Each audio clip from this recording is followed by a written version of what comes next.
ரெண்டாவது, இந்த மாஸ்க் இருக்கு பாத்தீங்களா, இது உலகத்திலேயே இஸ்லாமியர்களுக்கு 10 மாஸ்க் ரொம்ப இம்பார்ட்டன்ட்.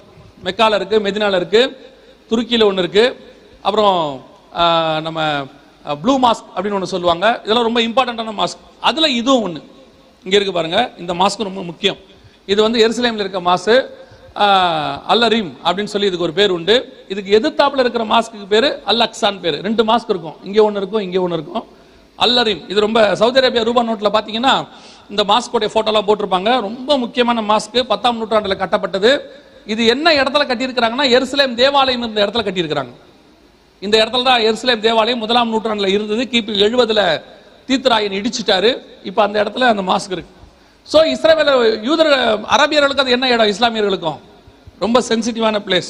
முதல்ல யூதர்களுக்கு, 2வது இஸ்லாமியர்களுக்கு, 3வது யாருக்கு, கிறிஸ்தவர்களுக்கு. கிறிஸ்தவங்களுக்கு அது என்ன முக்கியமான இடம், எருசலேம்.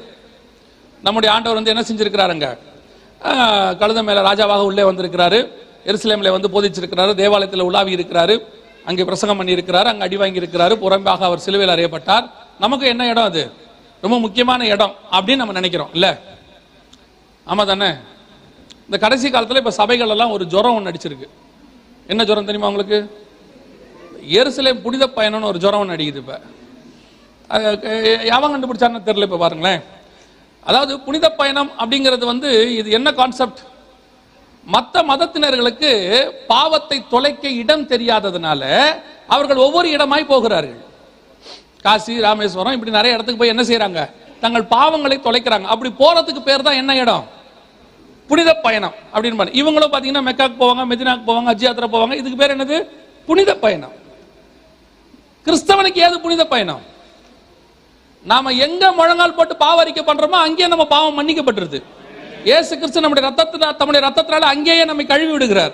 அப்படி இருக்கும்போது உங்களுக்கு எப்படி புனித பயணம் வரும்? அதாவது கடைசி காலத்தில் இன்னைக்கு என்ன செய்யறான்னா, அவங்களை ஏமாத்துறதுக்கு ஒரு கூட்டம் கிளம்பி இருக்கு. நான் இப்படி சொல்றேன், தப்பா எடுத்துக்காதீங்க, ஆனா அதான் உண்மை. கடைசி காலத்துல ஏமாத்துறதுக்கு ஒரு கூட்டம் கிளம்பி இருக்குது. என்ன கூட்டம்? உங்களை புனித பயணம் கூட்டு போறோம், எருசலேம் கூட்டு போறோம், ஒரு ஆளுக்கு இவ்வளவு, வாங்க போயிட்டு வருவோம், அங்க போயிட்டு வந்தா நம்முடைய பாவம் தொலைக்கப்படும். ஒரு மண்ணங்கட்டியும் தொலைக்காது. உன் பாவம் நீ இருக்கிற இடத்துல தான் போகும். உன் ரூம்ல முழங்கால் போட்டு, உன் சபையில முழங்கால் போட்டு நீ ஜெபம் பண்ணினாலே பாவம் அங்கேயே தொலைஞ்சிரும். நம்ம ஆட்களுக்கு கடைசி காலத்துல உங்களை வந்து என்ன செஞ்சிருக்கிறான்னா ஒரு மாயைக்குள்ள கொண்டு போயிட்டு இருக்கிறான். முதல்ல நல்லா தெரிஞ்சுக்கொள்ளுங்க, கிறிஸ்தவம் என்பது உணர்ச்சி பூர்வமானது கிடையாது, உணர்வு பூர்வமானது. ரட்சிக்கப்படுறதுக்கு முன்னாடி தான் நம்ம என்ன செஞ்சோம்னா, சரீரத்துல பாவத்தை தொலைக்கிறதுக்கு என்ன பண்ணோம், அதை குத்தணும், இதை குத்தணும், உடம்புல அங்க குத்தணும், நெருப்புல நடந்து போனோம், எல்லாம் செஞ்சோம். ரட்சிக்கப்பட்ட பிறகு பாவத்தை தொலைக்கிறதுக்கு ஒன்றும் செய்ய வேணாம், முழங்கால் போட்டு ஊக்கமா இருதயத்தின் ஆழத்திலிருந்து விசுவாசித்து வாயில அறிக்கை பண்ணா பாவ மன்னிப்பு கிடைக்கும் பைபிள் சொல்லுது. அப்படி இருக்கும்போது எருசலேமுக்கு போனதான் பாவம் மன்னிக்கப்படும். அது புனித பூமினா என்ன அர்த்தம் நல்லா தெரிஞ்சுக்கொள்ளுங்க. எருசலேம் இப்பொழுது புனித பூமி கிடையாது. எருசலேமுக்குள்ள எல்லா அருவருப்பும் இருக்கு. இப்ப விபச்சாரத்துல இருந்து, மது அருந்துதல இருந்து, ஓரின சேர்க்கைக்கு உலகத்தோட ஹெட் குவார்டர்ஸ் எதுன்னு கேட்டீங்கன்னா ஜெருசலேம். இப்போ எல்லா அருவருப்பு இருக்கு, விக்கிரக வழிபாடு எல்லாம் உள்ள இருக்கு. அது எப்படி புனித பூமி ஆகும்? உங்களுக்கு ஒண்ணு நல்லா தெரியணும், இயேசு எங்க இருக்கிறாரோ அதுதான் புனித ஸ்தலம். நமக்கு இயேசு பரலோகத்தில் இருக்கிறார், அதுதான் புனித ஸ்தலம். இதே எருசலேமுக்கு இயேசு மீண்டும் வருவார், சகரியா 14:4 படி. அப்பதான் அது புனித பூமியாக மாறும். இப்ப கடைசி காலத்துல புனித பிரயாணம் போறோம், அங்க போறோம். ஒருவேளை நீங்க போகணும்னு ஆசைப்பட்டா போங்க, ஒன்னும் பிரச்சனை இல்லை. காசு இருக்கு, பணம் இருக்கு. அப்புறம் எங்க ஏரியாவில் இருக்கிற எல்லா ஆத்மாவும் ரட்சிக்கப்பட்டுருச்சு, நான் சுவிசேஷம் சொல்றதுக்கு எனக்கு யாருமே இல்லை, நான் சும்மா உட்கார்ந்து இருக்கிறேன், நான் போங்க. நம்மளை சுத்தியே இன்னும் ஆயிரக்கணக்கானவன் ரட்சிக்கப்படாம இருக்கிறான், அவனுக்கு சொல்றதுக்கே நமக்கு டைம் இல்லை. நமக்கே சபைகளுக்கு, கிறிஸ்தவர்களுக்கு 1000 தேவைகள் இருக்குது. இது இங்க இருந்து 1 லட்சம் 2 லட்சம் செலவு பண்ணிட்டு எங்க போகுது புனித பயணம்? சரி போகிறாங்களே, ஏதாவது சும்மா இருக்கிறாங்களா, அங்க போய் பண்ற சேட்டை தான் பெரிய சேட்டையா இருக்கு. பார்த்துருக்கீங்களா? அங்க போய் சில ஆட்கள் பண்ற வேலை, அங்க போய் மண் அள்ளிட்டு வருவான், யோர்தான்ல தண்ணி அள்ளிட்டு வருவான். ஒரு 5 வருஷத்துக்கு முன்னாடி வரைக்கும் இந்த ஒலிவை எண்ணெய் கொண்டு வந்துட்டு இருந்தான். இப்ப எல்லா ஸ்டோர்லயும் கிடைக்கிறதுனால அதை நிறுத்திட்டான். அப்ப வந்து பாத்தீங்கன்னா புனித எண்ணெய், அது ஒலிவை எண்ணெய். எனக்கு ரொம்ப பொறுத்துக்க முடியாத ஒரு காரியம் என்னன்னா, எனக்கு சின்ன வயசுல இருந்து எனக்கு தெரிஞ்சு ஒரு 30 வருஷமா நான் சொல்றேன், இயேசுவை சிலுவையில் அறைஞ்சாங்கல்ல, அந்த மரத்தில் செய்யப்பட்ட சிலுவைன்னு ஒரு 30 வருஷமா சிலுவை வருது, வந்துகிட்டே இருக்கு. இது என்னன்னு கேட்டா, இயேசுவை ஒரு மரத்தில் அடித்தார்களே, அதில் செய்யப்பட்ட சிலுவை. இயேசுவை ஒரு மரத்தில் அடிச்சாங்களா, ஒரு டன் மரத்தில் அடிச்சாங்களா? எவ்வளவு சிலுவை செய்யறது? அங்க போய் உட்கார்ந்துட்டு இயேசு சிலுவை சுமந்த பாதையில் நாங்களும் சிலுவை சுமக்கிறோம். அவர் தான் ஒரு தடவை சுமந்துட்டாரு, நீங்க வேற ஏன் சுமக்கிறீங்க? சரி, இல்ல அவனவன் தன் சிலுவையை சுமந்து கொண்டு வர கடவன் இருக்கு, அதனால நாங்களும் சிலுவையை சுமக்கிறோங்கிறா. சரி போங்க, பரவாயில்ல.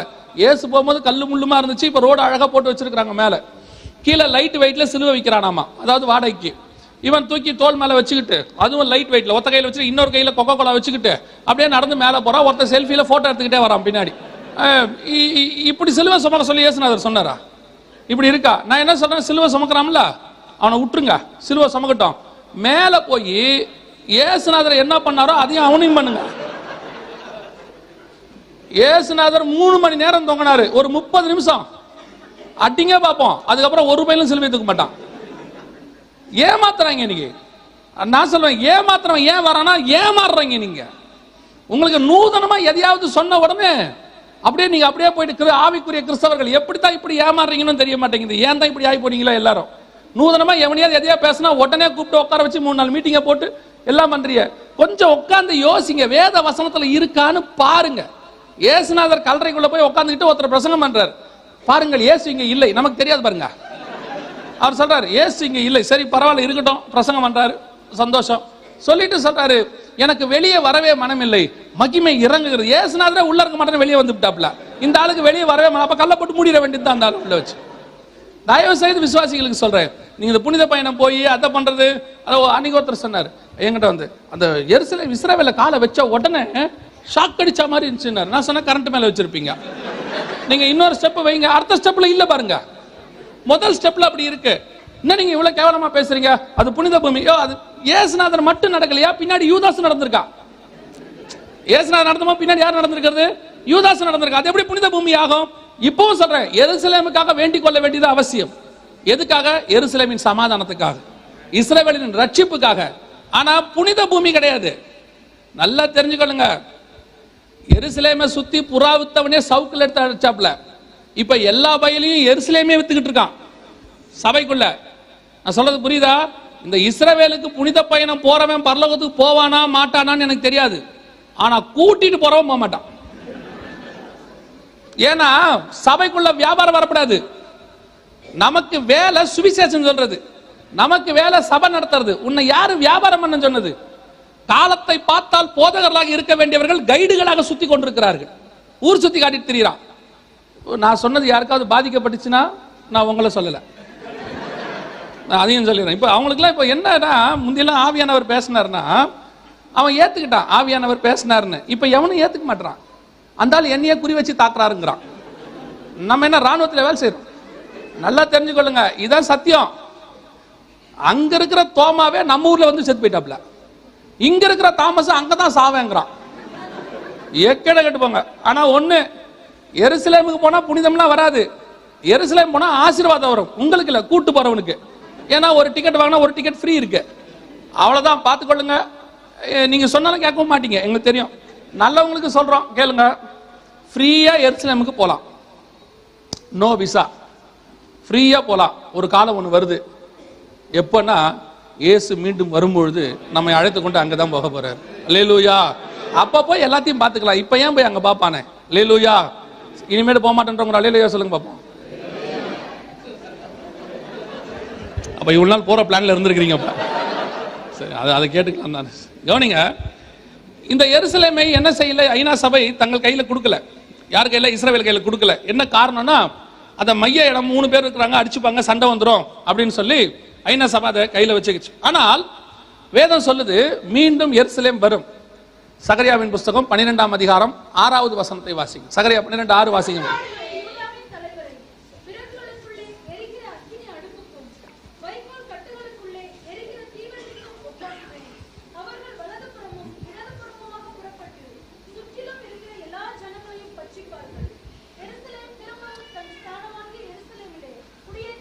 நல்ல கவனிங்க, எருசலேம் திரும்பவும் தன் ஸ்தானமாகிய எருசலேமிலே குடியேற்றப்பட்டிருக்கும் அப்படின்னு இருக்கு.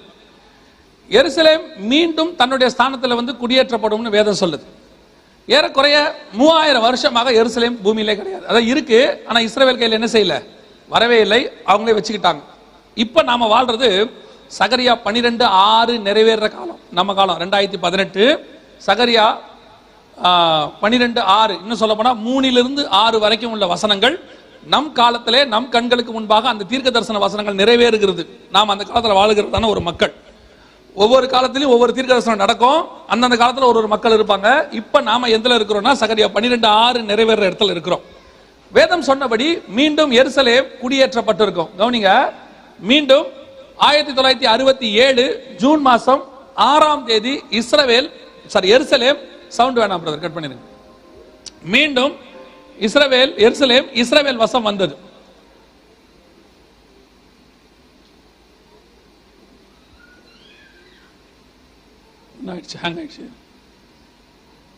கவனிங்க, இவங்க தான் அந்த எருசலேம் 1967 பிடிச்சவங்க. நீங்க பாக்குற இந்த video IDF Israel defence force வெளியிட்ட வீடியோ. இதான் அபிஷியலாக 3000 வருஷம் கழிச்சு யூதர்கள் உள்ள நுழைகிறாங்க. இதான் எப்போ கிபி 70ல வெளியே போனவங்க, அதுக்கு முன்னாடி கெக்கோனியா காலத்துல ராஜ்யபாரத்தை இழந்தவங்க மீண்டும் அபிஷியலாக அங்க ராஜ்யபாரத்தை பிடிப்பதற்காக 1967 ஜூன் மாசம் 5ஆம் தேதி யுத்தம் ஆரம்பிச்சு 6ஆம் தேதி அதை அவர்கள் பிடித்தார்கள். அதை பிடித்த ராணுவ வீரர்கள் இவங்க தான். இப்போ அந்த வயசானவங்களா இருக்கிறாங்க, இவங்க தான். இந்த 3 பேர் இருக்கிறாங்க பாருங்க, இன்னும் இங்க இருக்கிறாங்க 3 பேர் உயிரோடு இருக்கிறாங்க. இவங்க தான் பிடிச்சாங்க. இதுல ஒரு பெரிய ஆச்சரியம் என்னன்னு கேட்டா, அங்க இருந்த ஒரு அரபியன் சொன்னானா, 17 வருஷமா நான் வெயிட் பண்றேன், நீங்க கண்டிப்பா என்ன செய்வீங்க, வருவீங்கன்னு நான் எதிர்பார்த்தேன், இன்னைக்கு நீங்க வந்துட்டீங்க அப்படின்னு. இதை பாருங்க, உள்ள நுழையிறாங்க. இதான் அபிஷியலாக வேதம் சொன்னபடி சகரியா 12:6 கர்த்தர் சொன்னபடி எருசலேம் மீண்டும் இஸ்ரவேல் வசம் வந்தது. அந்த வீடியோவில் பார்த்தீங்கன்னா ரொம்ப ஆச்சரியமா, இதான் அந்த டோம் ஆஃப் ராக் இங்க இருக்கு பாருங்க. இதான் டெம்பிள் மவுண்ட் அப்படின்னு சொல்லுவாங்க, டோம் ஆஃப் ராக் அப்படின்னு சொல்லுவாங்க இந்த இடத்துல. அதுலயும் அந்த வீடியோவில் ரொம்ப ஆச்சரியமான ஒரு விஷயம் என்னன்னா, யூதனை ஏன் கர்த்தர் ஆசீர்வதிக்கிறான்ற காரணத்தை பாருங்க. அவன் உள்ள போறாங்க, என்னாச்சு கவனிங்க. அவங்க உள்ள போறாங்க, உள்ள போகும்போது கையில ஒண்ணு வச்சிருந்தாங்க பாத்தீங்களா? என்ன வச்சிருந்தாங்க பாத்தீங்களா? தோரான்னு சொல்லி அவங்களோட பைபிள் கையில் வச்சிருப்பாங்க. யுத்தம் நடக்குது, யுத்தத்துக்கு நடுவில் ராணுவ வீரர்கள் உள்ள போறாங்க. உள்ள போகும்போது என்ன கொண்டு போறான்? தோரா. அவங்க பைபிள் கொண்டு வரான் பாருங்க. ஏன் கர்த்தர் இன்னும் யூதனை ஆசீர்வதிக்கிறார்னா, அவனுக்கு ஒரு மாம்ச பிரகாரமாவது தேவன் மேல ஒரு வைராகியம் இருக்கு. இன்னைக்கும் யுத்தத்துக்கு போகும்போது சங்கீத வாசி தான் போவான். யாங்குபர் வாரம் ஒன்று இருக்குது, ஓய்வு நாள் யுத்தம்னு. அன்னைக்கு யுத்தம் பண்ணா யூதன் யுத்தம் பண்ண மாட்டான்னு எல்லா நாடுகளும் சேர்ந்து என்ன பண்ணாங்க, அவன் மேல ஒரு யுத்தம் பண்ணாங்க. அன்னைக்கு ஓய்வு நாள். ஸோ இன்னைக்கு உள்ள போனோம்னா அவங்களை அடிச்சிடலாம் அப்படின்னு நடந்த உண்மை. எல்லா நாடுகளும் சேர்ந்து அன்னைக்கு ஒன்னா அவனை டார்கெட் பண்ணாங்க. அவன் ஒரு குண்டு கூட திருப்பி அடிக்கல. அவன் சொன்ன வார்த்தை என்ன தெரியுமா? இது ஓய்வு நாள், எதிரிகளை கர்த்தர் பார்த்துக் கொள்வார், நாங்கள் தேவனை ஆராதிப்போம். சாயங்காலம் வரைக்கும் ஒரு குண்டு கூட திருப்பி அடிக்கல, தடுத்துக்கிட்டு மட்டும் உட்காந்துட்டே இருந்தான். திருப்பி அடிச்சான், 3 மணி நேரத்தில் மொத்த வயலும் ஓடி போயிட்டான். அதான் நடந்தது. அந்த அளவுக்கு தேவன் மேல அவனுக்கு என்ன இருக்குது? வைராக்கியம். பாருங்க, ஒரு ஆர்த்தடாக்ஸ் யூதன் சொல்லுவாங்க, அதாவது பாரம்பரிய யூதன் ஒரு நாளைக்கு எத்தனை தடவை ஜெபம் பண்ணுவான் தெரியுமா? தெரியுமா உங்களுக்கு? இந்த ரபிமார்கள்லாம் தாடியில வச்சு தொப்பி வச்சிருப்பாங்க, பார்த்துருக்கீங்களா? ஒரு நாளைக்கு எத்தனை தடவை ஜெபம் பண்ணுவான் தெரியுமா? 70 தடவை. ஆர்த்தடாக்ஸா இருக்கிற ஒரு யூதன் ஒரு நாளைக்கு 70 தடவை. நாங்க ரொம்ப ஆச்சரியப்பட்டு கேட்டேன், எப்படி ஜெபம் பண்ணுவாங்க 70 தடவை? காலையில் எழுந்திரிச்சோடனே ஜெபம் பண்ணுவானா? அது நமக்கு இல்லவே இல்லை, அதை விட்டுருங்க. அப்படி ஒரு கான்செப்டே நம்ம கிட்ட கிடையாது. அவன் எழுந்திரிச்சோடனே என்ன செய்வானா? ஜெபம் பண்ணுவானா. ஏன்னா நம்ம எழுந்திரிக்கிறத நம்ம காண 7, 8 தான். நமக்கு தெரிஞ்சதெல்லாம் 9. நீங்க இங்க உழைக்கிறவங்க இருப்பீங்க, எழுந்திரிச்சோடனே வேலைக்கு போகணும்னு போயிருவீங்க. அவன் ஏஞ்சோடனே ஒரு ஜெபம் பண்ணுவானா, அடுத்து குளிக்கும் போது ஒரு ஜெபம் பண்ணுவானா, சாப்பிட்றதுக்கு முன்னாடி ஒரு ஜெபம் பண்ணுவானா, சாப்பிட்ட பிறகு ஜெபம் பண்ணுவானா. இது என்னைக்காவது நீங்க பண்ணியிருப்போம்? சாப்பிட்றதுக்கு முன்னாடி கூட ஜெபம் பண்ணியிருப்போம். சாப்பிட்ட பிறகு நீங்க ஜெபம் பண்ணியிருக்கீங்க? நல்லா பாருங்க, சாப்பிட்ட பிறகு தான் ஹார்ட் அட்டாக் வரும். காரணம், அதுக்கப்புறம் ஜெபம் பண்ணவே இல்லை. கரெக்டாக அவன் சாப்பிட்ட பிறகு ஜெபம் பண்ணுவானா, கிளம்பும் போது ஜெபம் பண்ணுவானா, போய் சேர்ந்தவொடனே ஜெபம் பண்ணுவானா, அங்க வேலையை தொடங்கும் போது ஜெபம் பண்ணுவானா. இப்படி ஒரு நாளைக்கு 70 தடவை ஜெபம் பண்ணுவானா. நம்ம ஒரு வைராகியம் இருக்குது ஆண்டவர் மேல. நம்ம ஆவிக்குரிய கிறிஸ்தவர்கள் தான் பேர். நல்லா அதான் நான் எப்பவும் சொல்லுவேன், பாரம்பரிய சபை போய் இப்போ ஆவிக்குரிய சபைக்கும் பெந்தகோஸ்தே பாரம்பரியம் வந்துருச்சு. இப்போ நம்ம எங்கேயாவது நீ நல்லா யோசிச்சு பாருங்களேன். இப்போ நாளைக்கு ஆராதனை தானே, எல்லா இடத்துலையும் வெள்ளிக்கிழமை ஆராதனை தானே, எல்லாம் ஒரு 8 மணி 7 மணிக்கு ஆராதனை இருக்குன்னு வச்சுக்கோங்களேன். எல்லாம் 1 மணி நேரம் நல்லா கிளம்புவாங்க, பார்த்துருக்கீங்களா? நல்லா கிளம்பி காரில் ஏறி உட்காந்த பிறகு ஒரு $1 மில்லியன் கேள்வி கேட்பாங்க அந்த அம்மா பின்னாடி உட்காந்துட்டு. பைபிள் எடுத்தீங்களா? என்ன கேள்வி? அதுக்கு அந்த பையன் அழகா பதில் ஒன்று சொல்லுவான். முன்னாடி உட்காந்துருப்பான்ல கார்ல, அவன் சொல்லுவான், போன வாரம் எங்க வச்சிங்க? அப்ப என்ன அர்த்தம்? ஒரு வாரமா அந்த வீட்டில் எவனும் பைபிளே தேடல. அதை விட கொடுமை என்ன தெரியுங்களா? சபைக்கு வந்தா கூட்டம் முடிஞ்ச அப்புறம் பாத்தீங்கன்னா 3 பைபிள் இருக்கும், 4 பைபிள் அப்படியே கிடக்கும். இங்கே வெளியே போனீங்கன்னா 2 செருப்பு காணாம போயிருக்கும். பார்த்துருக்கீங்களா? பைபிளை விட்டுட்டு செருப்பு எடுத்துட்டு போயிருக்கிறான். இது எப்படி உருப்படும்? கேட்டா இவன் பரலோகத்துக்கு போறேங்கிறான். இவெல்லாம் போகவே முடியாது, சான்ஸே கிடையாது. பைபிளை விட்டுட்டு செருப்பு எடுத்துட்டு போறான். ஏதாவது திடீர்னு பாஸ்டர் வீட்டுக்கு வந்துட்டு ஒரு சங்கீதம் வாசிக்கலாம்னு சொல்லி பைபிள் எடுங்கன்னா வீட்டு பைபிள் தேடும். பார்த்துருக்கீங்களா? பைபிள் எங்க, பைபிள் எங்க, எங்க பைபிள் எங்க? பல பேர் வீட்டில் பைபிளுக்கு சட்டையே இருக்காது, நிர்வாணமா இருக்கும். ஆதியாகமத்தில் 3 அதிகாரம் இருக்கவே இருக்காது, அப்படியே உட்காந்துருப்பான். இந்துக்களை பாருங்க, வீடு கட்டும் போது ஒரு பூஜாரான்னு ஒன்று வச்சு கட்டுறான்.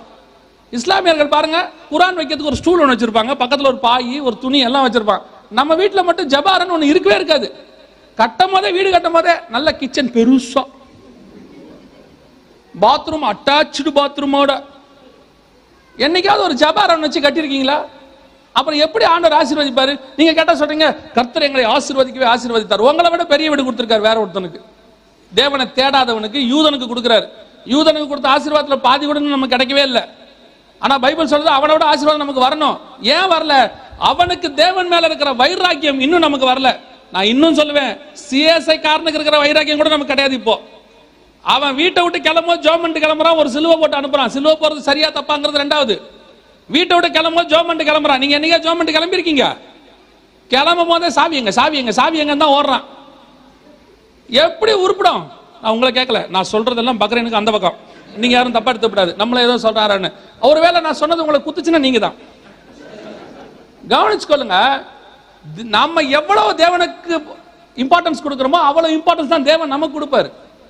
நாம தேவனுக்கு இன்னைக்கு இம்பார்ட்டன்ஸ் கொடுக்கறதில்ல. வாரத்துக்கு ஒரு நாள் 2 மணி நேரம் அவ்வளவுதான். அதோட நமக்கு தேவனுக்கு எந்த விதமான தொடர்பும் கிடையாது. அதுல வேற நம்ம என்ன சொல்றோம், நமக்கு இருக்கிற பிஸி ஷெட்யூல்ல எங்கெங்க இதெல்லாம் முடியுது. நல்லா தெரிஞ்சுக்கொள்ளுங்க, நீங்க ஆண்டவருக்கு வைராக்கியம் பாராட்டினா கர்த்தர் உங்களுக்காக வைராக்கியம் பாராட்டுவார். யூதனுக்கு என்ன வைராக்கியம் பாருங்க, இன்னைய வரைக்கும் சுத்தி எதிரிகள், ஆனா அவனை ஒண்ணும் பண்ண முடியல பாருங்க. அதான் கர்த்தர் அவன் பட்சத்தில் இருக்கிறது. அதே தேவன் நம்மோடு கூட இருக்கிறார். அல்லேலூயா. அப்ப நல்லா கவனிச்சீங்கன்னா இந்த இடம் 3 ஆண்டவர் சொன்னபடியே மீண்டும் எருசலேம் என்ன வந்துருச்சு, இஸ்ரவேல் கையில வந்துருச்சு. ஆனா அந்த வசனத்துல பாருங்களேன், எருசலேம் திரும்பவும் தன் ஸ்தானமாய் எருசலேமிலே குடியேற்றப்பட்டிருக்கும். பாருங்க, இது ஃபுல்லா நைட்ல, ஏன் இந்த போட்டோ நைட்ல போட்டிருக்கிறோம் அப்படின்னு கேட்டீங்கன்னா, முழுக்க முழுக்க எருசலேம் குடியேற்றப்பட்டாக்கி விட்டது. எருசலேம் பட்டணம் ஃபுல்லா ஆயிருச்சு.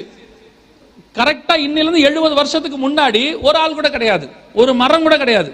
ஆனா இன்னைக்கு எருசலேம் முழுக்க முழுக்க குடியேற்றப்பட்டு முழு ஜனங்களால் நிரம்பி விட்டது. ஆனா அது மட்டும் சொல்லல, அங்க நல்லா கவனிச்சுக்கொள்ளுங்க. அந்த வசனத்துல சகரியா 12:6 அது மட்டும் இல்ல, அங்க என்ன இருக்குது, எருசலேம் திரும்பவும் தன் ஸ்தானமாகிய எருசலேமிலே குடியேற்றப்பட்டிருக்கும். அதனால எருசலேமுக்கு ஒரு ஸ்தானம், ஒவ்வொருத்தருக்கும் ஒரு ஸ்தானம் இருக்கு பாருங்களேன். அதாவது நம்ம வீட்டுல என்ன வேணா பொறுப்புல இருப்போம், தகப்பனா இருக்கலாம், தாயா இருக்கலாம், என்ன ஆபீஸ்ல ஒரு வேலை இருக்கும் நமக்கு, அதான் நம்மளுடைய பொசிஷன். அதே மாதிரி எருசலேமுக்கு ஒரு பொசிஷன் இருக்கு. அது என்னன்னு கேட்டீங்கன்னா, இஸ்ரவேலின் தலைநகரம், மகாராஜாவின் நகரம்னு பேர். அதான் இஸ்ரவேலுக்கு என்னவா இருக்கணும், தலைநகரா இருக்கணும். ஆனா 1967 அவங்க கையில அது வந்துருச்சு. ஆனா தலைநகராக மாறவே இல்லை. கர்த்தர் என்ன சொல்ற, அதை மாத்துவேன்னு சொன்னாரு, ஆனா மாறல. இந்த அமெரிக்க ஜனாதிபதியா ட்ரம்ப் வந்திருக்கிறார்ல, அது கர்த்தருடைய மகா பெரிய பிளான். மகா பெரிய பிளான் ட்ரம்ப் கொண்டு வந்தது நான் 100% சொல்லுவேன். நிறைய ஊழியக்காரங்க சொல்றாங்க, நானும் சொல்லுவேன், அது கர்த்தருடைய மகா பெரிய திட்டம். ஏன் ட்ரம்ப்பை கொண்டாந்தாரு அப்படின்னு கேட்டீங்கன்னா, இந்த அமெரிக்க ஜனாதிபதிகளுக்கெல்லாம் ஒரு பழக்கம் உண்டு. ஏன்னு சொன்னா, அமெரிக்காவில் 2வது 3வது பெரிய மக்கள் தொகை யாருன்னு கேட்டா யூதர்கள். இந்த இவங்க கிட்ட ஓட்டை வாங்கிறதுக்காக என்ன செய்வாங்கன்னு கேட்டா, நான் ஜனாதிபதி ஆனால் இஸ்ரவேலுக்கு தலைநகராக எருசலேமை அனௌன்ஸ் பண்ணுவோம் அப்படின்னு சொல்லி ஒரு இது கொடுப்பாங்க, வாக்குறுதி. உடனே யூதர்கள் என்ன செய்வாங்க, ஓட்டு போடுவாங்க. ஆனா வந்த உடனே அதை செய்ய மாட்டாங்க. ஏன் செய்ய மாட்டாங்கன்னா 2 ரீசன். செய்ய முடியாது. 1, செஞ்சா பெரிய பிரச்சனை வந்துடும். 2வது, செஞ்சிட்டோம்னா திருப்பி ஓட்டு வாங்கிறதுக்கு அவங்ககிட்ட வேற வாய்ப்பு இல்லை. அது மாதிரி எல்லா கட்சியும் இருக்கு, எல்லா நாடும் இருக்கு. நாங்க அதை கட்டுவோம், நாங்க இதை கட்டுவோம், நாங்க தேவாலயம் கட்டுவோம், நாங்க கோயிலை கட்டுவோம். கடைசி வரைக்கும் கட்டவே மாட்டான். 10 வருஷம் ஆட்சியில் இருந்தாலும் கட்ட மாட்டான். நான் யாரையும் சொல்லல, பொதுவா சொல்றேன். அவன் அப்படியே வச்சு மெயின்டைன் பண்ணிக்கிட்டே இருப்பானுங்க வச்சுக்கோங்களேன். அதே மாதிரி தான் அமெரிக்க ஜனாதிபதிகள் செஞ்சுக்கிட்டே இருந்தாங்க. ஆனா கர்த்தருடைய காலம் ஒன்று வந்துருச்சு, கடைசி காலம் நிறைவேறிடுச்சு. அதனால என்ன பண்ணாரு, திடீர்னு ட்ரம்ப் எழுப்பினாரு. ட்ரம்ப் பொலிட்டிஷியன் கிடையாது, அவர் பிசினஸ்மேன். அவர் நின்னார் எலெக்ஷன்ல. ஆனா அவரை எதிர்த்து நின்னது யாருன்னா ஹிலாரி கிளின்டன்.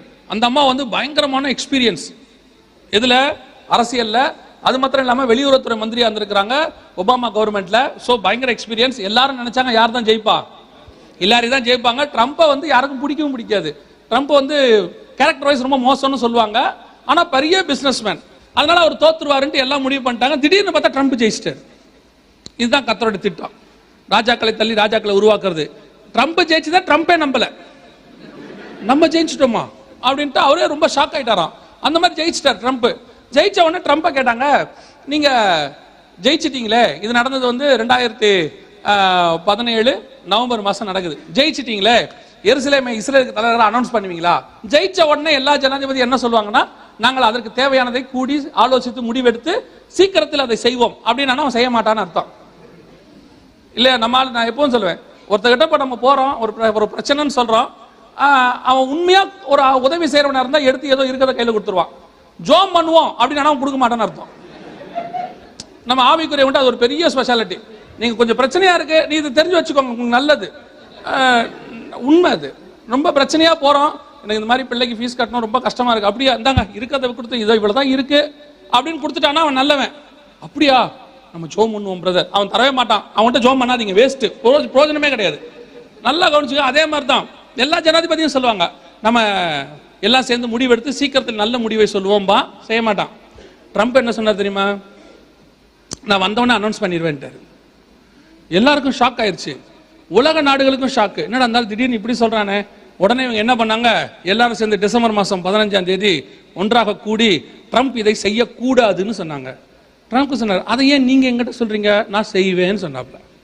இதுக்கு தான் ட்ரம்ப் வேணும், வேற யாரா இருந்தாலும் செய்ய மாட்டாங்க. பாருங்களேன், உடனடியாக ட்ரம்ப் வந்து ஜனவரி 20ஆம் தேதி பதவி ஏற்கணும். ஜனவரி மாசம் 15ஆம் தேதி வேத தீர்க்க தரிசனத்தின்படி சகரியா புஸ்தகம் 12:4 நிறைவேறினது. வாசிங்க பாப்போம். சகரியா 12:4 3ல இருந்தே வாசிங்கம்மா.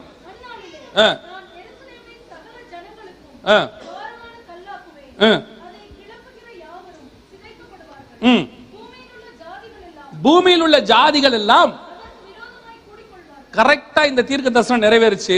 எப்போ? 12:6 எருசலேம் வந்துச்சு. 12:3 எல்லாரும் அதற்கு விரோதமாக கூடிக்கொள்வார்கள். 70 நாடுகள் அதுக்கு விரோதமாய் கூடிக்கொண்டார்கள். இங்க இருக்கு பாருங்க, 70 நாடுகள் அதுக்கு விரோதமாய் கூடிக்கொண்டார்கள். கூடிக்கொண்டு எருசலேம் இஸ்ரவேலுக்கு தலைநகராக வரக்கூடாது அப்படின்னு சொல்லி 2018 ஜனவரி மாசம் 16ஆம் தேதி ரெசல்யூஷன் ஃபார்ம் பண்ணாங்க. அதாவது ஐநா சபையில ஒரு தீர்மானம் கொண்டு வந்தாங்க. 20ஆம் தேதி ட்ரம்ப் பதவி ஏற்கணும், இந்த ஆள் வந்தா செஞ்சிருவான்னு சொல்லிட்டு என்ன பண்ணிட்டாங்க, முன்னாடியே தீர்மானம் போட்டு செய்யக்கூடாதுன்னாங்க. இப்ப ட்ரம்ப்பை கேட்டாங்க, ஏன்னா அவர் பதவி ஏற்க போறாருன்னு 5 நாள்ல. ட்ரம்ப்பை கேட்டாங்க, இவங்கெல்லாம் தீர்மானம் 70 நாடுகள் போட்டிருக்கே, நீங்க இப்ப இதுக்கு என்ன சொல்வீங்க, என்ன பண்ண போறீங்க அப்படின்னு. ட்ரம்ப் அழகா ஒரு வார்த்தை சொன்னாரு, 20ஆம் தேதிக்கு பிறகு நீங்க புது ஐநாவை பார்ப்பீர்கள்னு சொன்னாரு. அந்த ஆளை தவிர வேற யாரும் இதை செய்யவே முடியாது. ஏன்னா ஆண்டவருக்கு எப்பவுமே ஒரு பக்கம் அறிவாளியும் வேணும், ஒரு பக்கம் யோசிக்காம செய்யற ஒரு முட்டாளும் வேணும். நீங்க மன்மோகன் சிங்கை மட்டும் வச்சீங்கன்னா நாடு முன்னேறிடும். ரொம்ப நேரம் ஆயிருக்குல்ல. அதனால எப்பவுமே ஆண்டவருக்கு இப்படி வேணும், அப்படியும் வேணும். நாடு நாசமா போறதுக்கு ஒரு ஆளும் வேணும், நல்லா வரதுக்கு ஒரு ஆளும் வேணும் வச்சுங்களேன். இப்ப எருசலேம் தலைநகரை அனௌன்ஸ் பண்ணணும் வச்சுங்க, ஜார்ஜ் புஷ்ஷை வச்சா முடியாது. அவர் உட்காந்து யோசிப்பார், நாம் இப்படி சொன்னால் எல்லா நாடுகளும் கூடிக்கொண்டால் பொருளாதாரம் என்னவாகும், எக்கானமி என்ன ஆகும். அதுக்கு யார் தான் வேணும்? ட்ரம்ப் தான் வேணும். இப்படி நீங்க சொல்றீங்களே, புது ஐநா உருவாக்கிடலான்ட்டான். மிரண்டாங்க, ஆஃப் ஆயிட்டாங்க. அதோட அடுத்து என்ன செய்யலாம் அப்படின்னு சொல்லி ஒரு பிளான் பண்ணானுங்க. என்ன பிளான்னா, யுனெஸ்கோன்னு ஒன்று இருக்கு. யுனெஸ்கோனா என்னன்னா, ஐநா சபையோடைய பழைய நகரங்களை கைப்பற்றுதல். அவங்க எடுத்து வச்சுப்பாங்க, நாங்க ரொம்ப முக்கியமான நகரம், நாங்க பத்திரமா அதை பாதுகாக்கிறோம்னு. அவங்க எடுத்துக்கிட்டாங்கன்னா அவங்க கிட்ட அதுக்கப்புறம் நம்ம என்ன செய்ய முடியாது, உள்ள போய் எதுவுமே செய்ய முடியாது. அது ஒரு தந்திரம். நம்ம இந்தியாவில் கூட பல இடங்கள் யுனெஸ்கோ கண்ட்ரோல்ல இருக்கு. விஜயவாடா, விஜயநகரத்துலாம் இருக்கு. அப்போ அதே மாதிரி யுனெஸ்கோ வச்சு ஐநா சபை சொல்லிச்சு, நாங்க எருசலேம் என்ன செய்ய போறோம், அந்த டெம்பிள் சைட்டை எடுத்துக்க போறோம், அது ரொம்ப முக்கியமான இடம், அதை பாதுகாக்க வேண்டும் அப்படின்னு உடனே ட்ரம்ப் சொன்னாரு, யுனெஸ்கோவை நாம் கலைக்கிறோம். ஏன்னா அதுக்கு மொத்த பண உதவி யார் தான் செய்யறது, அமெரிக்கா தான் செய்யுது, ஃபண்டை நிறுத்திடுறான்ட்டாரு. கடைசி ஸ்டெப் ஒன்று எடுத்தானுங்க, அதான் இருக்கிறதுலே மாஸ்டர் ஸ்ட்ரோக் அப்படின்னு. என்ன ஸ்ட்ரோக்னா, வேர்ல்டு கோர்ட்னு ஒன்று இருக்கு. இதான் இருக்கிறதுலே டாப், இதுக்கு மேலே வேற எங்கேயுமே போக முடியாது. ஆனால் வேர்ல்டு கோர்ட்டை சொல்றது யாராக இருந்தாலும் என்ன செய்யணும், கேட்டே ஆகணும். ட்ரம்ப்பாக இருந்தாலும் கேட்கணும். இப்போ வேர்ல்டு கோர்ட்டில் போய் கேஸ் போட்டாங்க. யாருக்கு அகைன்ஸ்டா? இஸ்ரேலுக்கு அகைன்ஸ்டா கோர்ட் போட்டு இதை நாங்கள் அனௌன்ஸ் பண்ணக்கூடாது, இஸ்ரேல் பாலஸ்தீனால வஞ்சிக்குது, என்னென்னமோ கேஸ்லாம் போட்டானுங்க. கேஸெல்லாம் போட்ட உடனே அந்த அந்த நீதிபதிகள்லாம் சீக்கிரத்தில் இஸ்ரவேலை பிரதமரை அழைத்து விசாரிக்கணும் அப்படின்லாம் சொன்னாங்க. மறுநாள் பிரஸ் மீட் ட்ரம்பை கேட்டாங்க, இப்போ வேர்ல்டு கோர்ட்டே உங்களுக்கு அகைன்ஸ்ட் ஆயிருச்சு, இனிமேட்டு என்ன செய்வீங்க அப்படின்னு. உடனே அவர் சொன்னாரு, அது ஒரு வேஸ்டான ஆர்கனைசேஷன். அப்படியே சொன்னாங்க. அந்த ஆளு நீங்க பாருங்க, இருக்கு போய் பாருங்க, வேஸ்ட் கோர்ட் சொல்லிட்டு அடுத்து ஒன்று சொன்னார், அதான் சூப்பர், அந்த நீதிபதிகள் யாரும் அமெரிக்காவுக்குள் நுழையக்கூடாது. அவ்வளவுதான் போங்க. அந்த கேஸ் என்ன ஆச்சுன்னா இன்ன வரைக்கும் தெரியாது யாருக்குமே. கர்த்தர் சொன்னபடியே எருசலேம் இஸ்ரவேலுக்கு தலைநகராக அனௌன்ஸ் பண்ணப்பட்டு விட்டது. ட்ரம்ப் மீண்டுமாக எருசலேமை இஸ்ரவேல் தலைநகராக அனௌன்ஸ் பண்ணிட்டாரு. Trump recognise Jerusalem as Israel's capital. இன்று நம் கண்களுக்கு முன்பாக 2018 கர்த்தர் சொன்னபடி துல்லியமாக இஸ்ரவேல் உருவாகி 70வது வருஷம் ஒரு தலைமுறை முடிவடையும் போது இஸ்ரவேலுக்கு தலைநகர எருசலேம் அனௌன்ஸ் பண்ணப்பட்டு விட்டது. நம் காலத்திலே சகரியா 12:6 100% ஆம் என்றும் ஆமீன் என்றும் நிறைவேறிவிட்டது. அல்லேலூயா. ஒவ்வொரு தீர்க்க தரிசனம் நிறைவேறும் போது ஒரு கூட்டம் பைபிள்ல இருக்கும், அது உலகத்துல இருக்கும். ஏசாயா தீர்க்க தரிசனம் உரைச்சது ஒரு காலம், நிறைவேறினது ஒரு காலம். அதே மாதிரி சகரியா தீர்க்க தரிசனம் உரைச்சது ஒரு காலம், நிறைவேறினது நம்முடைய காலம். 2018 எருசலேம் மீண்டும் தலைநகராக அனௌன்ஸ் பண்ணப்பட்டு விட்டது.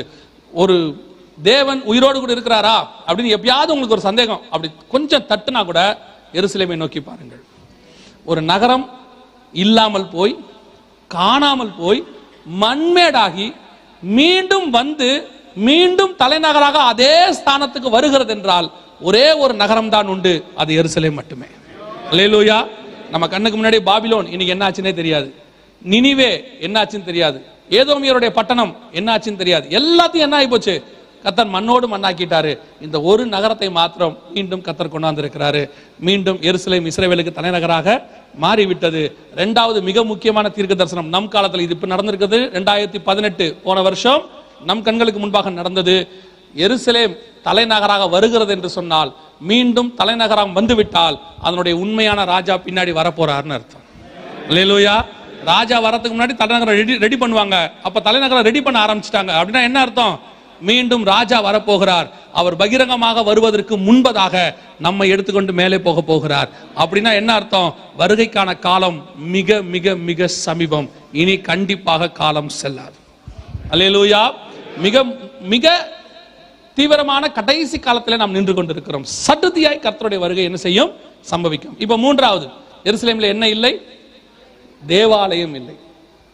அதுக்கும் ரெண்டு காரணம் இருக்கு. ஒன்று ஆவிக்குரிய காரணம், இன்னொன்று உலக பிரகாரமான காரணம். ஆவிக்குரிய காரணம் என்ன அப்படின்னா, வாசிங்க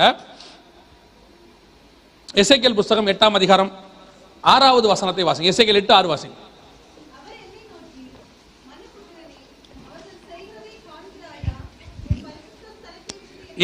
என் பரிசுத்த ஸ்தலத்தை விட்டு என்னை தூரமாய் போகும் பண்ணும்படியாக தேவாலயம் ஏன் இல்லைன்னா, மத்திய 24:2 ஆண்டவர் சொல்றாரு, ஒரு கல்லின் மேல் ஒரு கல் இல்லாதபடிக்கு அது என்ன செய்யும், இடிக்கப்பட்டு போகும். காரணம் என்னன்னா, எருசலேம் தேவாலயத்துக்குள்ள என்ன இருந்ததா, அருவருப்பு, மிகுந்த அருவருப்பு. நீங்க எசேக்கியேல் 8ஆம் அதிகாரத்தை போய் வீட்டுல படிச்சு பாருங்க. அந்த அருவருப்பு எல்லாமே கர்த்தரை என்ன செஞ்சுச்சா, ஆலயத்தை விட்டு தூர போக பண்ணிட்டு.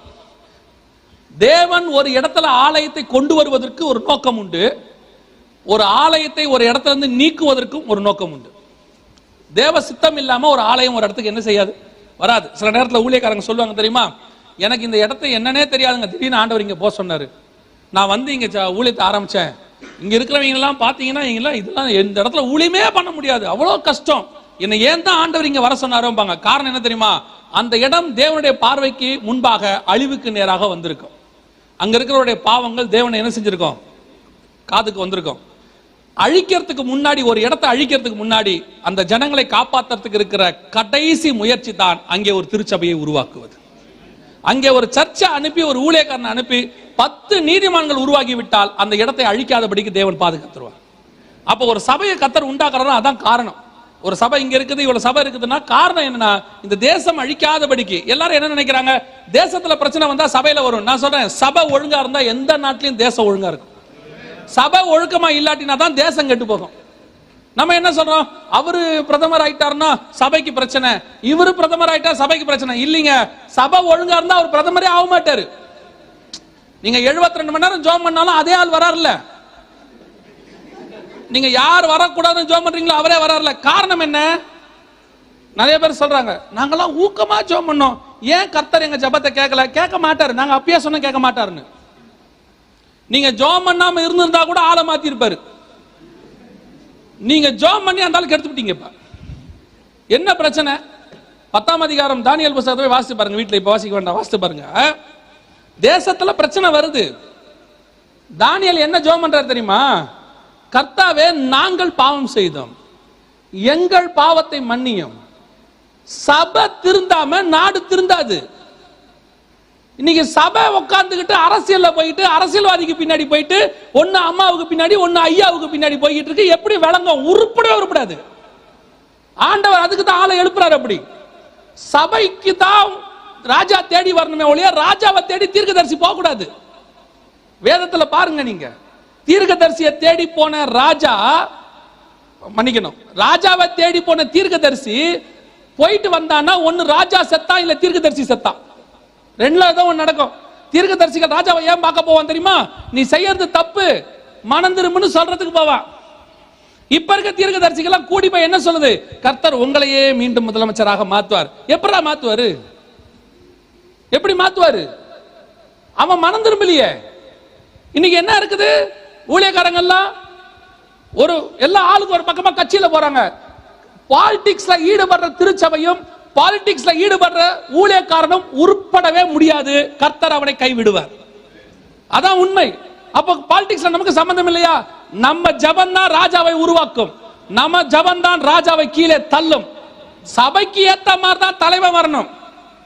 தலைவனை தேடி சபை போக கூடாது. இன்னைக்கு அதான் நடக்குது. சபைக்குள்ள அருவருப்பு, கர்த்தருக்கு பிரியமில்லாது. நான் எப்பவும் சொல்வேன், ஒரு அசிஸ்டன்ட்டோ ஒரு அசோசியேட்டோ புல்பிட்ல வந்து நிக்கணும், அவன் பாஸ்டா மாறணும்னா எத்தனையோ வருஷம் ஆகுது. இந்த இடத்துல நாங்க வந்து நிக்கிறதுக்கு எத்தனையோ வருஷம் ஆச்சு. இங்க இருக்கிற ஊழியக்காரங்க எல்லாருமே அப்படித்தான். பல வருஷங்கள் ஊழியத்துல இருந்தா இங்க வந்து நிக்கிறாங்க. திடீர்னு கொண்டு வந்து ஒரு அரசியல் நிக்க வச்சு மேலே ஏத்திடுறீங்க.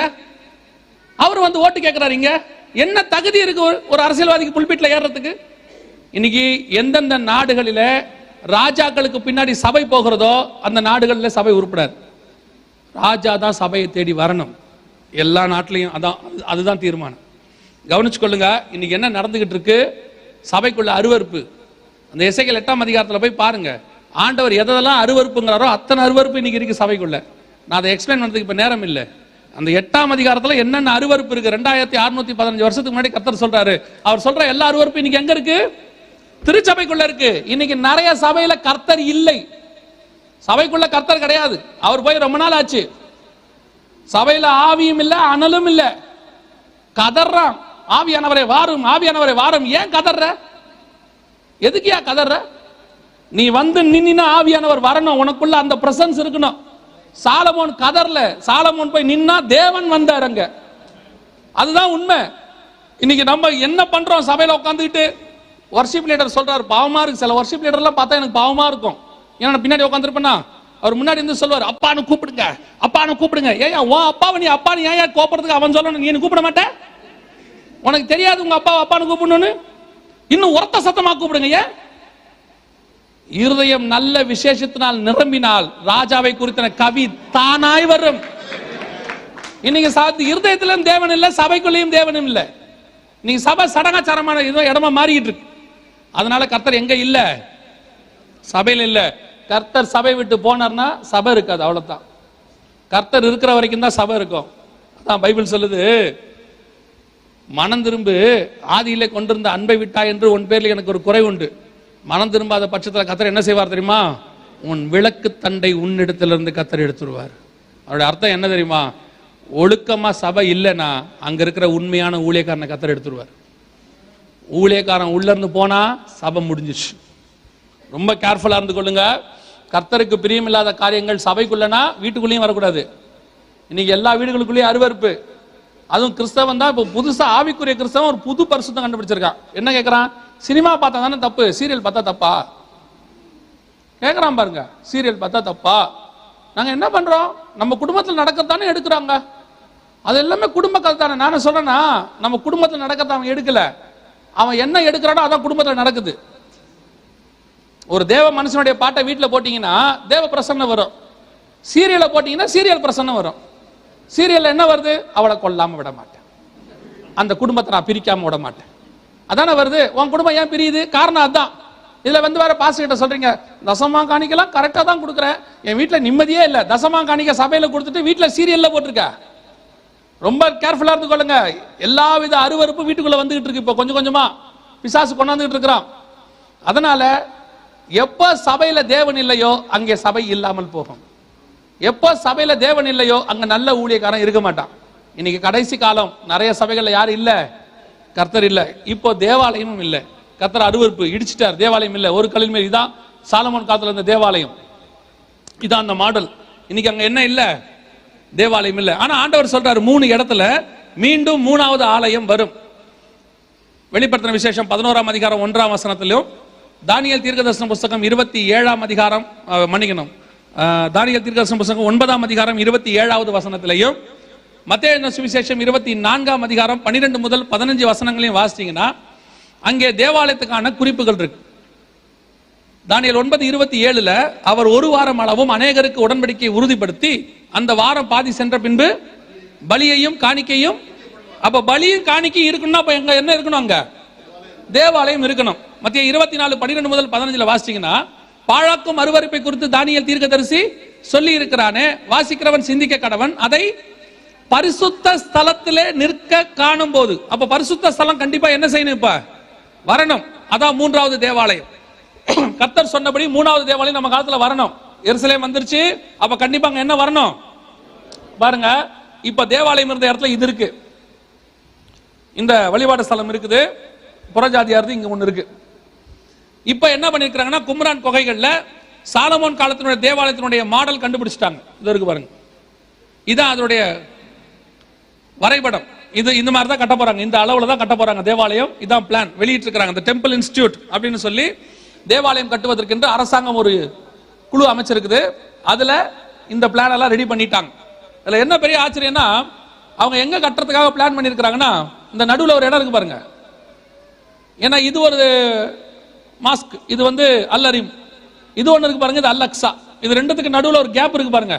இந்த மாதிரி தான் கட்டுறதுக்கு பிளான் பண்ணிருக்காங்க, இதுக்கும் இதுக்கும் நடுவில். ஆனா அப்படி வராது, இங்கே தான் வரும், இந்த இடத்துல தான் வரும், இந்த சேம் இடத்துல தான் வரும். முதல் தேவாலயமும் இங்கே தான் இருந்துச்சு, செருபாபேல் கட்டின ஆலயமும் இங்கே தான் இருந்துச்சு, வரப்போற 3வது தேவாலயமும் இங்கே தான் வரும். எப்படி சொல்றீங்க அப்படின்னா, பைபிள் படி இந்த இடத்துல தான் அவர் பலி கொடுக்க போனாரு, இந்த இடத்துல தான் தாவீது செலக்ட் பண்ணாரு, இந்த இடத்துல தான் சாலமோன் தேவாலயமும் கட்டினாரு, அதே இடத்துல தான் செருபாபேல் தேவாலயமும் கட்டப்பட்டது. இந்த இடம் வந்து முன்குறிக்கப்பட்ட இடம். எப்போ ஈசாக்கு பலி கொடுக்கறதுல இருந்து பலி கொடுக்க கொண்டு போனாரு, அப்பதான் முன்குறிக்கப்பட்ட இடம், இங்க தான் வரணும். இப்போ எல்லா தட்டுமுட்டு சாமான்களும் ரெடியா இருக்கு. இங்க பாருங்க, எல்லா சாமான்களும் ரெடியா இருக்கு, வாங்கி வச்சாச்சு. எல்லா பொருட்களும் தேவாலயம் கட்டுவதற்கு எல்லா பொருட்களும் கட்டியாச்சு. அதுலயும் தேவாலயம் கட்டுறதுக்கு இன்ஸ்டிடியூட்டுக்கு ஒரு தலைவர் நியமிச்சிருக்காங்க. இங்க பாருங்க, அவர் பேரு கெர்சோம் சாலமோன். தேவாலயம் கட்டுறதுக்கு யார் வந்திருக்கிறா? சாலமோன் வந்திருக்கிறாரு. முதல்ல இஸ்ரவேலுக்கு யார் ராஜாவா வந்தது? டேவிட் வந்துட்டார். அடுத்து யார் வந்துட்டாரு? இதெல்லாம் கோ இன்சிடென்ஸ் சொல்றதா, எப்படி சொல்றதுன்னே தெரியல. ஆனா பயங்கரமான வைராகியமான மனுஷன். இவர் சொல்றாரு, என் ஜீவன் போறதுக்குள்ள கண்டிப்பா என்ன செஞ்சிருவேன்? தேவாலயம் கட்டிடுவேன். எல்லா பொருளும் வாங்கிட்டாங்க, கல்லு முதல் கொண்டு மூளைக்கல்ல இருந்து எல்லா கல்லும் வாங்கி வச்சாச்சு, அத்தனையும் ரெடி. இப்போ தேவாலயத்துக்கான அத்தனை காரியங்கள் ரெடியா இருக்கு. தேவாலயத்துக்கான எல்லாமே ரெடியா இருந்தாலும் தேவாலயத்துக்குள்ள முதல்ல யார் போன உள்ள கட்டி முடிச்சா? நல்லா கவனிச்சுக்கொள்ளுங்க, வரப்போறது நியாயப்பிரமாண காலம். யூதர்கள் தான் தேவாலயம் கட்டுறாங்க, நமக்கு எதுவுமே கிடையாது, நமக்கு தேவாலயமும் கிடையாது. அதாவது அந்த தேவாலயத்தை பத்தி நமக்கு கவலையும் கிடையாது, அந்த நியாயப்பிரமாண முறைமை பத்தி நமக்கு கவலையும் கிடையாது. நமக்கு பலி முடிஞ்சிருச்சு, நம்முடைய ஆண்டவர் பலியாகி விட்டார். இஸ்ரவேலர்கள் இன்னும் பலியை என்ன செய்யல? அங்கீகரிக்கல. அதனால அவங்க என்ன பண்றாங்க? மீண்டும் தேவாலயம் கட்டி பலி செலுத்த போறாங்க. இப்போ கடைசி காலத்துல இப்போ ஒரு புது விஷயம் எங்க வந்திருக்குது? சபைகளுக்குள்ள வருது. என்னன்னா, இப்ப சபை நியாயப்பிரமாணத்துக்கு திரும்புது. சபை எந்த இடத்துக்கு போகுது? நியாயப்பிரமாணத்துக்கு திரும்புது, நியாயப்பிரமாண உபதேசத்துக்கு போகுது, திருப்பி நியாயப்பிரமாணத்தின்படியே எல்லாம் செய்ய ஆரம்பிச்சிருக்கிறாங்க. இது உங்களை ஏமாத்துகிற காரியம். நான் சொல்றது புரியுதா? நியாயப்பிரமாணம் புதிய ஏற்பாட்டு சபைக்கு கிடையாது, முடிஞ்சிருச்சு. நாம் கிருபையின் பிரமாணத்தை சார்ந்தவர்கள், முதல்ல அது தெரியணும். இப்ப கொஞ்சம் பேர் கடைசி காலத்துல நியாயப்பிரமாணத்தை சபைகளுக்குள்ள போதிச்சு நியாயப்பிரமாணத்தின்படி நம்ம செய்யணும், அது செய்யணும் அப்படின்ட்டு அதுலயும் கொஞ்சம் பேர் என்ன செய்யறாங்கன்னா இந்த ஹீப்ரு சொல்லி கொடுக்குறேன்றாங்க. ஹீப்ரு சொல்லி கொடுக்குறவங்க எல்லாம் தப்பானவங்க. எனக்கு ஒரு நண்பர் இருக்கிறாரு, ரொம்ப நல்ல மனுஷன், ஹீப்ரு சொல்லி கொடுப்பாரு. ஆனா அந்த ஹீப்ரு சொல்லி கொடுக்குற குழு நிறைய வந்திருக்குது. இப்ப ஹீப்ரு சொல்லி கொடுக்குறேன், கிரீக் சொல்லி கொடுக்குறேன்னு வந்து இவன் என்ன பண்ணிடுறான்னா உங்களை திருப்பி எங்க கூட்டு போயிடுறான், நியாயப்பிரமாணத்துக்கு தூக்கிட்டு கூட்டு போயிடுறான். முதல்ல தமிழ்ல பைபிள் படிங்க, அதே என்ன முழுசா முடிக்கல. தமிழ்லயோ இங்கிலீஷ்லயோ எந்த லாங்குவேஜ் தெரியுமோ அதுல முடிங்க. ஹீப்ரு கிரீக் கத்துக்க வேணாம்னு நான் சொல்லல, ஆனால் சரியான ஆள்கிட்ட போய் என்ன செய்யணும், கத்துக்கணும். அந்த விசுவாசிக்கு அது என்னவோ உள்ளதை விட்டுட்டு பறக்கிறதுலயே தான் ஆசையப்படுது. வீட்டுல தமிழ் பைபிள் இருக்கு, அதை படிக்காது. நாங்க ஹீப்ரு கிளாஸுக்கு போறோம், யோவு யோடு ஐக்கிய வரல, காலே போட தெரியல இன்னும். இப்போ நான் திருப்பி சொல்றேன், நீங்க ஹீப்ரு கிரீக் படிக்க நான் தப்பா சொல்லல. முதல்ல நீங்க எதுல படிச்சு முடிச்சிருங்க, தமிழ்ல படிச்சு முடிங்க. இங்க சபையில கொடுக்கிற செய்திக்கே இது இன்னும் என்ன செய்ய மாட்டேங்குது, கீழ்படிய மாட்டேங்குது. நான் உங்களை சொல்ல திருப்பி சொல்றேன், பக்ரனுக்கு அந்த பக்கம் நான் 7 நாள் பேசுறதும் பக்ரனுக்கு அந்த பக்கம் தான். புரியுதா? காஸ்வேல இருக்கிற பிரிட்ஜுக்கு மேல பேசிட்டு இருக்கிறோம்னு வச்சுக்கோங்களேன். இங்க சபையில கொடுக்கிற செய்திக்கே கீழ்படியில.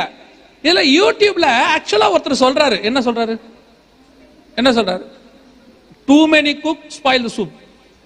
நிறைய செய்தி கேட்கிறேன், அது கேட்கிறேன், இது கேட்கிறேன்னு போய் இப்ப என்ன செய்யுது, சபையில கொடுக்கிற செய்திக்கு அது கீழ்படிய மாட்டேங்குது. அதான் நான் சொல்லுவேன், எங்க காலத்துல வெளியே யாராவது செய்தி கொடுப்பாங்க, எங்க பாஸ்டர் கிட்ட வந்து கேட்போம். என்ன கேட்போம்னா, பாஸ்டர் இப்படி ஒருத்தர் பேசுறாரு, இது சரியா தப்பான்னு கேட்போம். இப்ப விசுவாசி நிலைமை என்னன்னா, பாஸ்டர் பேசுறாரு, அதை போய் வெளியே கேக்குது, எங்க பாஸ்டர் இப்படி எல்லாம் சொல்றாரு, சரியா தப்பா அப்படின்னு. உடனே அவன் என்ன பண்றான், அட அப்படி உங்க பாஸ்டர் ரொம்ப தப்பு தப்பா பிரசங்கம் பண்றாரு.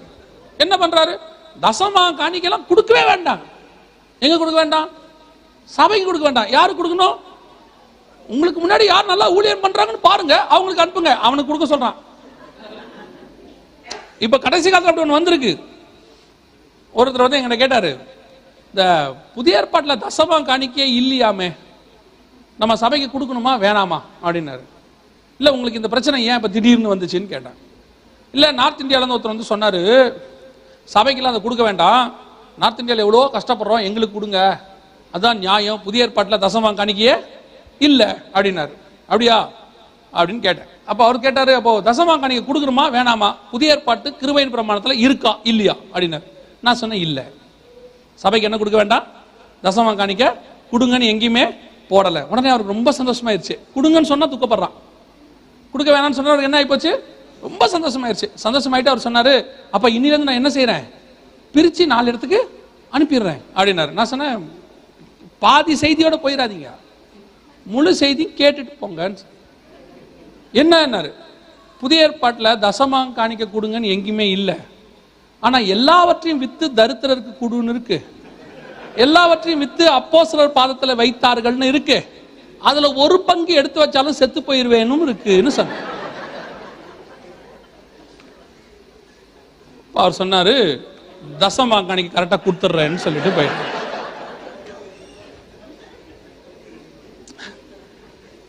அதாவது நான் என்ன சொல்றேன், உங்களை என்ன பண்ணணும்ன்றது வந்து உங்களுக்கு ஆண்டவர் சொல்வார், அதெல்லாம் செய்யுங்க. நான் உங்களுக்கு சொல்றேன், திடீர்னு எவனோ ஒருத்த வந்து எதையோ சொல்றான், நீங்க என்ன செய்றீங்க, உடனே அப்சைட் டவுனா மாறீங்க. நாங்க சபையில உட்காந்து அவ்வளவு செய்தி கொடுக்கணும், ஏன் அப்ப மட்டும் உங்களுக்கு மாற்றம் வர மாட்டேங்குது? இங்க ஒரு செய்தி கொடுத்தா உங்களுக்கு 1000 கேள்வி கேட்கறாங்க, அது எப்படி, இது எப்படி, பாஸ்டர் எப்படி அப்படி சொல்றாரு இப்படி சொல்றாரு. அதுவே எவனா ஒருத்தன் புதுசா ஒருத்தன் வந்து சொல்லிடுறான், உனக்கு நரகமே இல்லை. அப்படியா, பிரைஸ் தி லார்ட்.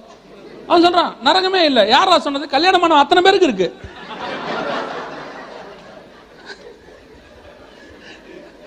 ஏன் இப்படி சிரிச்சிங்க? இப்படிங்க நம்ம சார்பா ஒருத்தன் பேசுறானுங்க. எதுக்கு சொல்றேன், புதுசா உபதேசம், நரகமே கிடையாது, பாவமே கிடையாது. நல்லா தெரிஞ்சுக்கொள்ளுங்க. நூதனமான உபதேசங்களுக்கு பின்னாடி என்ன செய்யாதீங்க, போகாதீங்க. நியாயப்பிரமாணத்தை அதிகமாக இப்ப என்ன செய்ய ஆரம்பிச்சிருக்கிறாங்க, போதிக்காரு. எனக்கு தெரிஞ்ச ஒருத்தர் 70 வயசு இப்ப இறந்துட்டாரு, திடீர்னு அவர் நியாயப்பிரமாணத்துக்கு போயிட்டாரு. போனது ஏதோ போயிட்டாரு, என்ன பண்ணாருன்னு தெரியல, அதோட நிறுத்தி இருந்தா கூட பரவாயில்ல. அவருக்கு கல்யாணம் ஆகி பேரப்பிள்ளைலாம் இருக்கு. பாஸ்டர்மாவுக்கு 60 வயசு, அவருக்கு 70 வயசு. பாஸ்டர்மாவை இங்க இருந்து இஸ்ரேலுக்கு கூட்டின்னு போய் அங்க போய் திருப்பி நியாயப்பிரமாண முறைப்படி கல்யாணம் பண்ணார். அந்த அம்மாவுக்கு அதே அம்மா தான், நல்ல வேலை சோதனை வச்சுக்கோங்களேன். திருப்பி நியாயப்பிரமாணப்படி கல்யாணம் பண்ண. இதெல்லாம் வந்து பைத்தியகார்த்தனம். நியாயப்பிரமாணம் முடிவுக்கு வந்து விட்டது. இப்ப கிருபையின் பிரமாணம் எக்ஸிஸ்ட் ஆகிருக்குது. நாம அதனுடைய சபைக்குள்ளே இருக்கிறோம். எவனாவது வந்து எதையாவது நூதனமா பேசினா என்ன செய்யாதீங்க, நம்பாதிருங்கள். இது யூதர்களுக்குரியது. அவங்க இயேசுவை என்ன செய்ய மாட்டாங்க, நம்ப மாட்டாங்க. இப்போ தேவாலயத்துக்கான எல்லாம் ரெடி. இப்போ பிரதான ஆசாரியன் வேணும், உள்ள போறதுக்கு யார் வேணும், பிரதான ஆசாரியன். இப்போ பிரதான ஆசாரியனை கண்டுபிடிச்சாச்சு. ஏன் சொல்றேன்னா, பிரதான ஆசாரியன் யாரா இருக்கணும்னா ஆரோனின் வம்சத்துல, லேவி கோத்திரத்துல ஆரோனின் வம்சத்துல வந்தவனா இருக்கணும். 2000 வருஷம் கழிச்சு அதெல்லாம் கண்டுபிடிக்கிறது என்னது ரொம்ப கஷ்டம். இப்ப நமக்கே நம்ம அப்பா பேர் தெரியும், தாத்தா பேர் தெரியும். தாத்தாவுடைய தாத்தா பேர் கேட்டா யாருக்குமே வாய்ப்பே இல்லை. ஒரு 7 தலைமுறைக்கு முன்னாடி உள்ள தாத்தாவுடைய பேர் சொன்னா நமக்கு தெரியாது இல்லையா? ஆனால் கிட்டத்தட்ட 2000 வருஷத்துக்கு முன்னாடி நின்று போச்சு நியாயப்பிரமாணம். அன்னையோட தேவாலயம் இடிச்சாச்சு. அப்போ அதுல இருந்த பிரதான ஆசாரியனுடைய பையனை என்ன செய்யணும், இப்ப அந்த வம்ச வரலாறு கண்டுபிடிக்கணும். எப்படி கண்டுபிடிக்கிறது, அது ரொம்ப கஷ்டம். ஆனால் இப்போ கடைசி காலம் வந்து விட்டபடினாலே பைபிள் படி கடைசியாக ஆசாரியன் இருக்கணும். 44ஆம் அதிகாரம் எசேக்கியேல்ல ஆசாரியன் இருக்கணும்னு இருக்கு, ஆசாரியன் இருக்கணும். இப்போ ஆரோனின் வம்சத்தை கண்டுபிடிச்சிட்டாங்க. இந்த வெப்சைட்ல போனீங்கன்னா அந்த ஆரோனின் வம்சத்தை கண்டுபிடிச்சதுக்கான எல்லா டீடைல் லிங்க்ஸும் கொடுத்துருக்காங்க. நீங்க priest preparation for third temple னு போட்டீங்கனாலே இத பத்தின எல்லா டீடைல்ஸும் உங்களுக்கு கிடைக்கும். எப்படி கண்டுபிடிச்சாங்கன்ற ஸ்டோரி இங்க இருக்குது. இத கண்டுபிடிச்சதுக்கான எல்லா சம்பவமும் இங்க கொடுத்துருக்காங்க. நார்த் ஆப்பிரிக்கால உள்ள ஒரு சினகாக் ஜெப ஆலயத்துக்கு போகும்போது ஒரு ஈஸ்டர்ன் யூரோப்பியன் பேரண்ட்ஸ் அங்க போகும்போது அந்த இடத்துல தோரா வாசிக்கிறவர், பைபிள் வாசிக்கிற ஒரு ஆள் வந்திருக்கிறார்.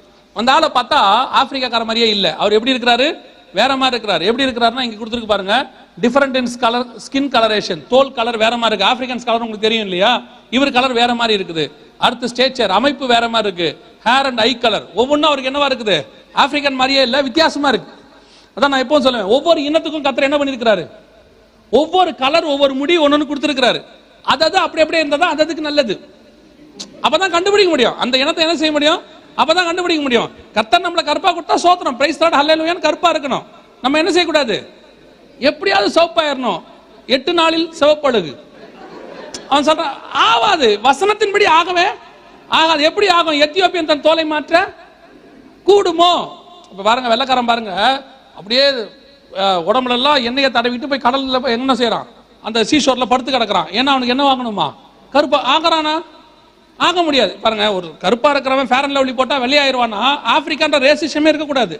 நேரம் ஆப்பிரிக்கா கண்ட ஃபுல்லா எப்படி இருக்கணும், வெள்ளை விளையாடுன்னு இருக்கணும். ஏன்னா ஃபேர் அண்ட் லவ்லி வந்து எனக்கு தெரிஞ்சு 30 வருஷம் ஆச்சு, இன்ன வரைக்கும் கலர் வந்திருக்குதா, வராது. எப்படி வரும், கர்த்தர் சொன்ன மாத்தவே முடியாது. இதுல பெரிய கொடுமை என்னன்னா, தடவி பார்த்துட்டு அவனே ஃபீல் பண்றான், கொஞ்சம் கலரான மாதிரி இருக்கிறோம்ல அப்படின்றான். அது எப்படி கலர் வரும், வரவே வர சான்ஸே இல்லை. ஆண்டவர் நமக்கு ஒரு முடி கொடுத்துருக்காரா, சுற்ற முடியா, சோத்திரம், பிரைஸ் லார்ட், விட்டுருங்க. அதை போய் ஸ்ட்ரைட்னிங் பண்ணிட்டு வருது. சரி, நீட்ட முடி கொடுத்தாரா, அதையும் விட்டுறணும். இல்ல, அதை போய் சுருட்டி விட்டுட்டு கேர்லிங் ஹேர்னு முன்னாடி விட்டுட்டு புஃபு புஃபுன்னு ஊதிட்டு தெரியுது. முந்தி இந்த சகோதரிகள் தான் அலங்காரம் பண்ணிட்டு இருந்தேன், இப்ப பையனும் ஆரம்பிச்சிருக்கான். 2 பக்கமும் முடிய நல்ல ஜெல்லு போட்டு கூம்பா நிறுத்திருக்கான் தலைக்கு மேல. முல்லமன்றி மல்லாக்க சொன்ன வேற கோச்சிக்கிறானுங்க. நீங்க ஏன் அதெல்லாம் சொல்றீங்க, இப்ப நாங்க சொன்ன மாதிரி யார் சொல்லுவா? இப்ப நாங்க ஒரு சபைக்கு வர ஒரு ஒழுக்கம் இருக்கணும்ல, உனக்கு அதை சொல்லி கொடுக்குதான் சபை வச்சிருக்கிறோம். சொன்னா கோச்சிக்கிறான். அதாவது பாத்தீங்கன்னா முந்தியெல்லாம் அந்த பைத்தியம் தான் துணியை கிழிச்சிட்டு அலையும் இல்லையா, துணியை கிழிச்சிட்டு தான் பைத்தியம் தான். இன்னைக்கு நான் போன ஒரு ஷாப்பிங் மாலுக்கு எல்லாம் கிழிச்சிட்டு அலையுது. வாங்கி கிழிச்சானா, கிழிச்சதை வாங்கினானா ஒண்ணுமே தெரிய மாட்டேங்குது, அநியாயமா இருக்கு. அப்படியே சபைக்கும் வந்து தொலைக்கிறான். சபையில வந்து அதே மாதிரி உட்காந்துருக்கான், 2 பக்கம் முடிய ஷார்ட்டா அடிச்சுட்டு மேல வந்து முள்ளமன்றி மல்லாக்கப்படுத்த மாதிரி இவ்வளோண்டு கொண்ட மாதிரி வச்சிருக்கான். ஏன்டான்னு கேட்டா அவனுக்கு கோபம் வருது. ஒரு பையன் சொல்றான், நீங்க ஏன் இதெல்லாம் சொல்றீங்க? ஆமா, நாங்க தான் சொல்லுவோம், சபையில் தான் சொல்ல முடியும், உங்க அப்பா அம்மா சொல்ல முடியாது, ஒண்ணு நாங்க தான் சொல்ல முடியும். சபை என்பது ஒழுக்கத்தை சொல்லி கொடுக்குற இடம். ஒரு பையன் நீளமா முடி வச்சிருக்கான். நான் கேட்டேன், ஏன்டா எவ்வளவு நீளமா வச்சிருக்கு? நான் கேட்கறான், எவ்வளவு நீளம் வைக்கணும்னு பைபிள் இருக்கா, அவ்வளவு நீளம் சொல்லுங்க, நான் வைக்கிறேங்கிறான். இதுக்கு நம்ம என்ன பதில் சொல்ல முடியும்? நல்லா கவனிச்சுக்கொள்ளுங்க. ரோமர் 8:29 தெளிவா சொல்லுது, குமாரனின் சாயலுக்கு ஒப்பாயிருக்கும்படி கர்த்தர் உங்களை என்ன அழைச்சிருக்கிறார். உனக்குள்ள தேவன் வருவாரானால் உனக்கு மேல உலகம் வராது. உனக்குள்ள தேவன் வர வர உனக்குள்ள தேவ சாயல் தான் வரும், உலக சாயல் வராது.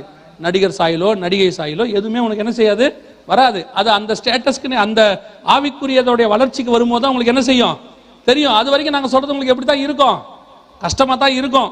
ஆண்டவர் உங்களை என்ன கொடுத்தாரோ அதோட இருங்க, அது உங்களுக்கு நல்லது. சொன்னாலும் உங்களுக்கு புரிய மாட்டேங்குது, ஆனா உங்களுக்கு சொல்றோம் இருங்க, இல்லைன்னா கஷ்டம். சிலர் என்ன நினைக்கிறாங்கன்னா, கருப்பா இருந்தா கல்யாணம் ஆகாது. சிலருக்கு அப்படி ஒரு ஃபீல் இருக்கு, நமக்கு கருப்பா இருந்தா என்ன செய்யாது, கல்யாணம் ஆகாது. நான் சொல்றேன், அதெல்லாம் கர்த்தர் கரத்துல இருக்குது. எனக்கு தெரிஞ்ச ஒரு அம்மா 22 வயசுல அவ்வளவு அழகா இருக்கும், அவ்வளோ பேர் அதுக்கு பின்னாடி சுத்தினாங்க. ஆனா 68 வரைக்கும் கல்யாணமே ஆகாம செத்து போச்சு தமிழ்நாட்டில்.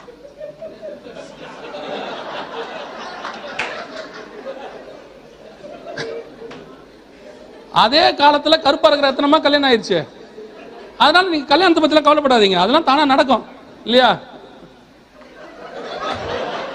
பாஸ்டர் ஃபீல் பண்ணி சொல்றாரு ஆமென் அல்லேலூயா. நீங்க அதனால ஆண்டவர் நமக்கு என்ன கொடுத்தாரோ அது வரைக்கும் தோத்திரம், பிரைஸ் தி லார்ட், ஹல்லேலூயா. கொடுத்தது அவ்வளவுதான், என்ன செய்ய முடியும்? ஆண்டவர் தான் கொடுத்திருக்கிறாரா, பிரைஸ் தி லார்ட்னு போயிட்டே இருக்கணும். இதை விட்டுட்டு என்ன செய்யக்கூடாது?